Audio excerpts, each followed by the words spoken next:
now that we've looked at the risk factors that you cannot control that contribute to hypertension, let's examine those factors that are modifiable.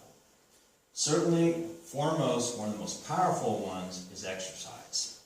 So, with exercise, there's four components. Four components that make up exercise. We have cardiorespiratory health, we have muscular strength and endurance, flexibility, and last is neuromotor fitness.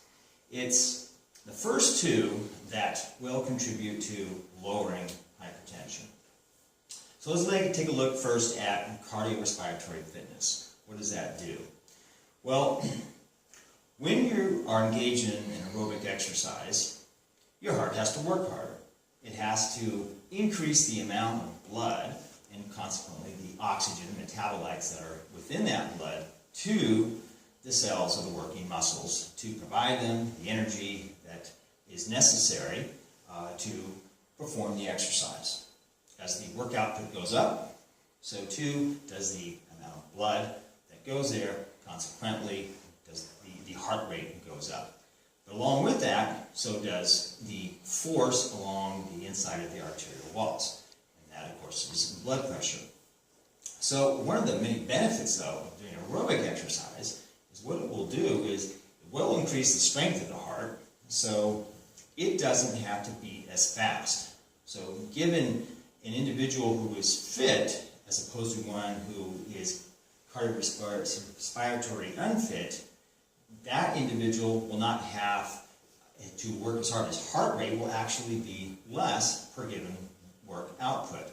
While the individual who is unfit, his heart or her heart will be beating faster.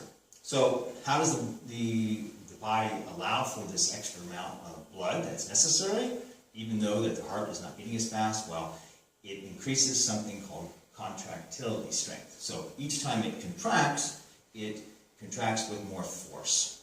And so thereby it still manages to deliver the amount of blood and therefore all the oxygen and so forth necessary to provide for the energy needs of the muscle. But along the arterial walls, something interesting happens. It will actually increase in something called compliancy. Now, compliancy means that the elasticity of the arteries is enhanced. So as pressure rises and falls due to exercise and demands placed on the muscles, and not just with sport, but in activities of everyday living, the walls will be able to expand and contract with much less effort than they would if the arterial walls were damaged or were hardened. And that condition is known as arteriosclerosis. So it enhances that ability to expand and contract. So that's one way that hypertension can be lowered through aerobic exercise. Now there's another thing too, is that while engaged in aerobic activity, over time what will happen is that the body will actually increase one of the kind of components of cholesterol known as high-density lipoprotein, HDL. And we know that HDL increases the health of the inside of the arterial walls by helping to remove deposits that, fatty deposits that can collect, decreasing the size of the diameter, what we call the lumen, the diameter of the artery, and thus that too, by having it larger, will help the fluid to move through without increasing the pressure on the arterial walls. So that's one way. Now, people often say, well, how many days a week should I exercise? And how long? What's the duration of the exercise? Well, those are all good questions. So here's a simple way to answer that. There's two different intensity levels that you can exercise at. One is moderate intensity, the other is vigorous intensity. So how does one figure that out? Well, there's a number of ways. I'm going to give you two. First one is maximum heart rate. If you take your maximum heart rate, and it's an easy equation, you simply take 208 and you're going to subtract 70% of your age. By doing that, you're going to get a figure. It's called maximum heart rate. If you take 65 to 75% of your maximum heart rate, then that would be placing you in a range of known as moderate intensity. So, moderate intensity then. If you go about with moderate intensity, then you need to exercise about 30 minutes a day, 5 days a week approximately. That would give you 5 times 30, 150 minutes or 2.5 hours per week.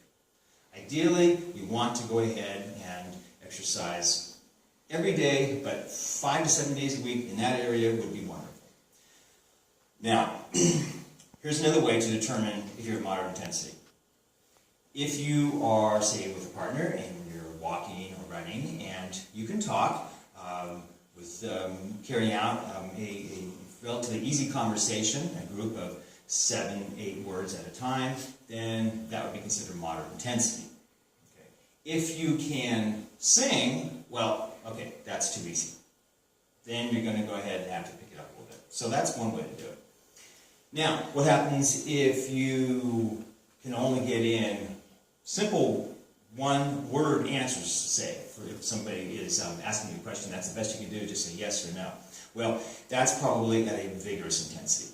Okay, so speaking of vigorous intensity, how can we determine that? Well, that's the one way, by being able to give one-word answers, vigorous, or you can go back to maximum heart rate, and if you are operating within a range of 75 to 90% of your maximum heart rate, that would be considered vigorous. So, if you're going to go about that, then how many days a week should you be exercising? 3 to 4 days a week at anywhere from about 20 to 60 minutes. Greater than that 20 minutes, just like greater than that 30 minutes in the moderate, will allow for increased cardiovascular health and will also enhance one's total aerobic capacity, which is an attribute that endurance athletes want to achieve. So that will give you the ability to go at and operate at the vigorous intensity level, just by going from 75 to about 90% of your heart rate. Now, there's the second way that I mentioned that can also provide a decrease in blood pressure, and that is the second component of fitness, muscular strength and endurance. So, what does that do? Well, when you're lifting weights, certainly your blood pressure is going to go up because there is constriction on the arteries. But a physiological benefit will occur when you do that, and that is that the arteries will, over time, doing the muscular strength exercises, they will dilate, which means that they will expand. And so now we have a larger pipe that's carrying a fluid. And whether it's water, blood, doesn't matter.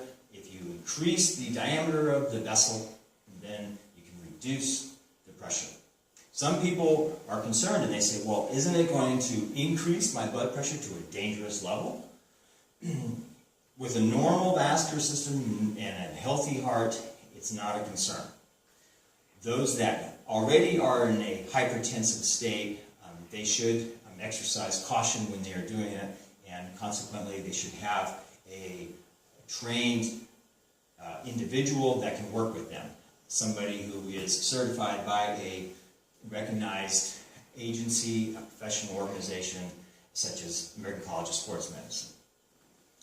Now, here are some hints, though, that when you're doing a resistance exercise, let's say doing curls, for example, have the motion to be complete range of motion to get the greatest benefit of the radius of the muscle movement.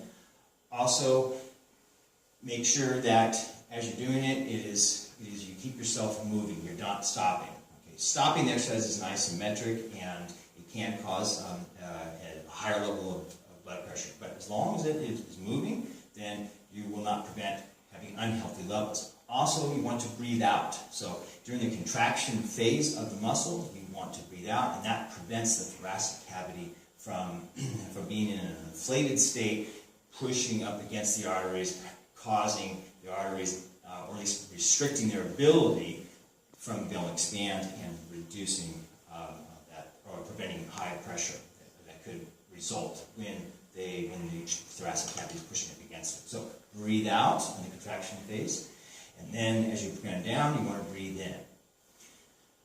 And also, don't clench your fingers, your wrists. Try to keep your hands in a relaxed phase, just enough to be able to hold on to the weight, but not holding on for dear life, because that too can cause an increase in blood pressure.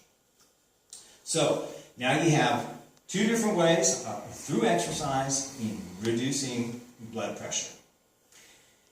So, yes.